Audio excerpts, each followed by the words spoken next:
Muy buenos días, familia. Aquí seguimos un día más, una mañana más de lunes para seguir compartiendo y estudiando la bendita y la poderosa palabra de nuestro buen Dios. Vamos a detenernos en el versículo 22 del Evangelio de Mateo, capítulo 26, que así nos dice la palabra del Señor. Mateo 26, 22 dice: y entristecidos en gran manera, comenzó cada uno de ellos a decirle: ¿soy yo, Señor?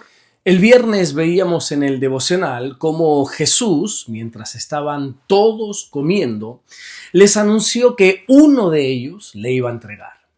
Y lo que vemos ahora en este versículo es la reacción por parte de los discípulos. Dice Mateo que se entristecieron en gran manera. Fíjate, porque no fue como una tristeza superficial, sino que ante la posibilidad de fallarle al Señor, eso hizo que se les quebrara el corazón. El solo hecho de saber que uno de ellos podría entregarle produjo una aflicción en sus vidas. Esto sin duda alguna me hace recordar a cuando David cometió pecado con aquella mujer llamada Betsabé, y cuando Natán le confrontó, David no comenzó a buscar excusas o a intentar culpar a otros, ¿verdad? Sino que inmediatamente reconoció su condición delante de Dios. Y allí mismo se quebrantó profundamente. David dijo en el Salmo 51, versículos 3 y 4, porque yo conozco mis rebeliones y mi pecado está siempre delante de mí. Contra ti solo he pecado y he hecho lo malo delante de tus ojos, dijo David. También en el Salmo 38, versículo 18, David dijo: confesaré mi maldad y me contristaré por mi pecado. Fue tan grande la tristeza que produjo ese pecado a David, que en el Salmo 42, versículo 3, dice que sus lágrimas fueron su pan de día y de noche. Oye, qué tremendo, ¿verdad? Otro claro ejemplo de esto es Pedro, que cuando se dio cuenta que había fallado al Señor, negándole hasta en 3 ocasiones, dice el versículo 75 de este capítulo 26 de Mateo, que Pedro lloró amargamente. Por eso te pregunto, ¿qué sientes cuando pecas? El apóstol Pablo llegó a decir en Romanos capítulo 7, en el versículo 24, llegó a decir: miserable de mí, ¿quién me librará de este cuerpo de muerte? Lo que nunca debería suceder es que el pecado ya no nos duela porque quizá nos hayamos acostumbrado a él. Que llores o que te entristezcas en gran manera cuando pecas, eso es muy buena señal. Pero si tu pecado, si tu desobediencia te hace seguir la vida como si nada hubiera ocurrido, eso es porque quizá ya tu corazón se ha endurecido de tanto pecar. Uno de los síntomas más preocupantes de cualquier enfermedad física es cuando se pierde la sensibilidad. Por ponerte un ejemplo, si tú tocas algo caliente y sientes dolor, ese dolor es bueno. ¿Por qué? Porque te hace retirar la mano inmediatamente. Pero si no tienes sensibilidad y tocas, podrías llegar a tener quemaduras graves, incluso perder tejido sin darte cuenta. Por eso te digo que hay un grave problema cuando se peca y ya no se siente nada. Así que los discípulos en este caso, creo que son un gran ejemplo para nosotros.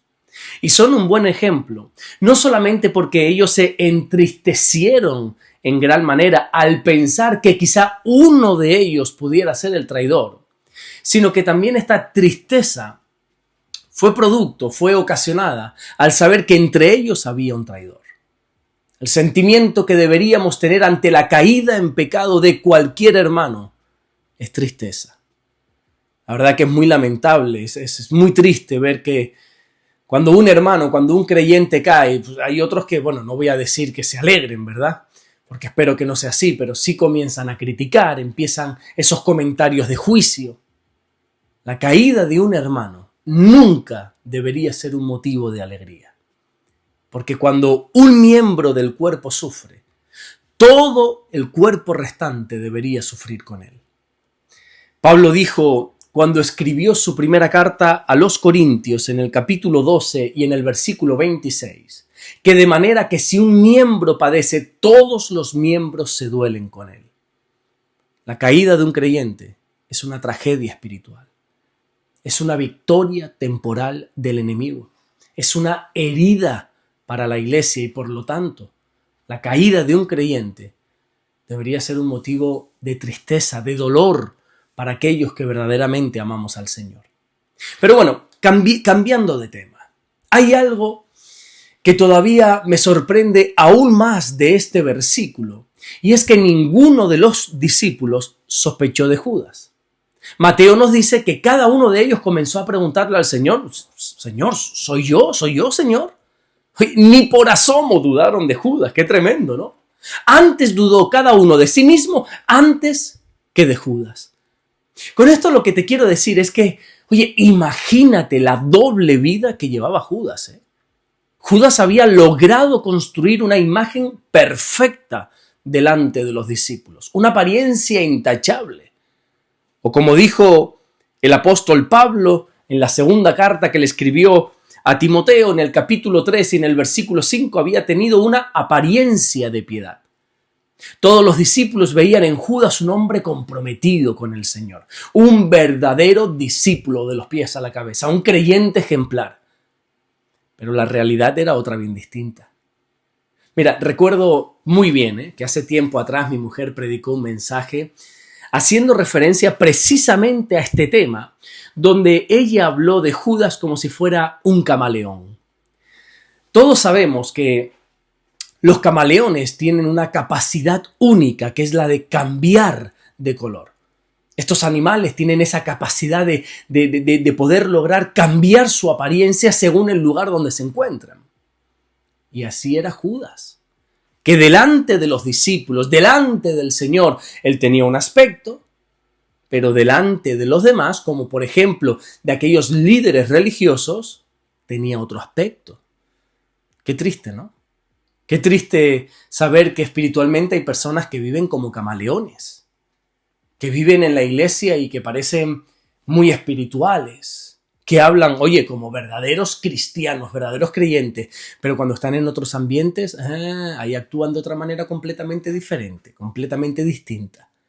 Judas era un experto en esto. Durante años mantuvo una apariencia que nadie cuestionó. Pero tenemos que entender que el propio Señor Jesucristo dijo en el Evangelio de Lucas, en el capítulo 8 y en el versículo 17, que no hay nada oculto que no haya de ser manifestado, ni escondido que no haya de ser conocido y de salir a la luz. Tarde o temprano todo lo oculto se revelará, por muy bien camuflado que esté, por muy experto que seas en aparentar. Tarde o temprano, si no cambias, Dios hará que todo salga a la luz. Así que esta pregunta de ¿soy yo, Señor?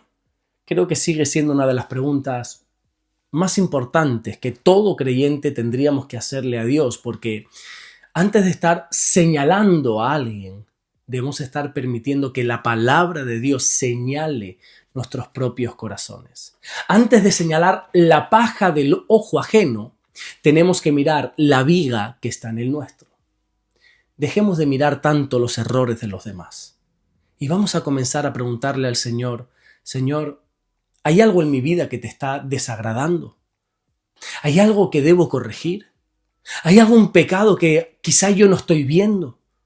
Vamos a dejarnos de preocupar tanto en descubrir quién es Judas, quién es el traidor, y vamos a ocuparnos más en santificar nuestras propias vidas para así poder agradar a nuestro buen Dios. Amén. Vamos a orar en esta mañana y vamos a darle gracias al Señor. Señor, te damos las gracias porque tú eres bueno.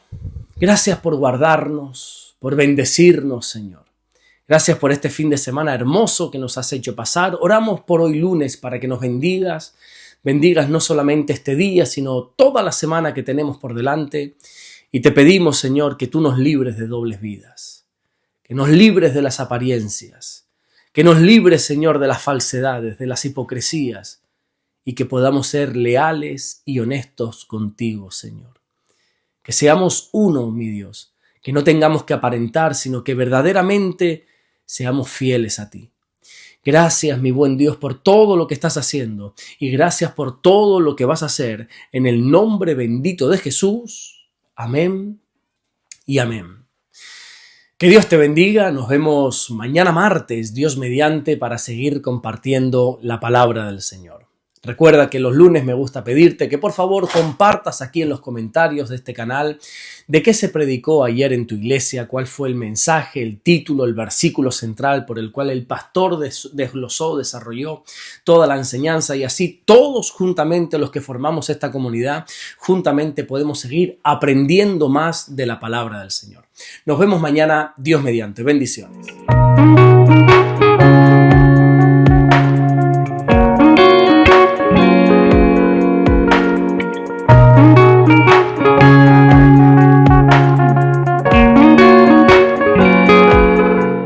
Descubre Caminando en Amor y Verdad del pastor Alberto Ares. 50 lecciones prácticas para tu vida diaria, basada en las cartas del apóstol Juan. Aprende a caminar en luz y enfrentar el pecado y fortalecer tu fe con un lenguaje cercano y real. Consíguelo hoy mismo en Amazon.